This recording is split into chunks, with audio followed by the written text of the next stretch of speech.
केडगाव येथील ज्ञानसाधना गुरुकुल क्लासेसच्या वतीने आषाढी एकादशी निमित्त पायी दिंडीचे आयोजन करण्यात आले।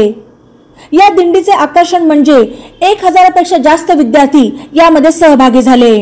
या पायी दिंडीसाठी विद्यार्थ्यांनी श्री विठ्ठल रुक्मिणी, संत तुकाराम महाराज, मीराबाई, मुक्ताबाई यांची वेशभूषा धारण करून सर्वांचे लक्ष वेधले।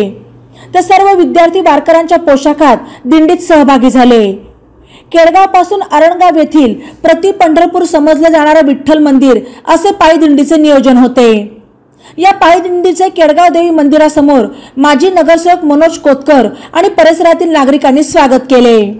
वारकरी संप्रदायाची असलेली परंपरा जोपासण्याचे काम ज्ञानसाधना गुरुकुल करत आहे असे सांगून यावेळी नगरसेवक मनोज कोतकर यांनी शिक्षकांना शुभेच्छा दिल्या।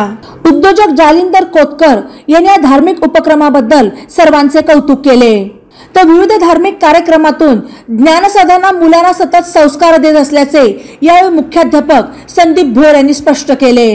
कार्यक्रमासाठी ज्ञानसाधना गुरुकुल क्लासेसचे संचालक प्राध्यापक प्रसाद जमदाडे, लंडन किड्सचे सर्व शिक्षक, सहकारी विद्यार्थी आणि पालक उपस्थित होते। बातम्यांसाठी नवा मराठा YouTube चॅनलला सबस्क्राइब करा आणि बेल आयकॉनवर प्रेस करा।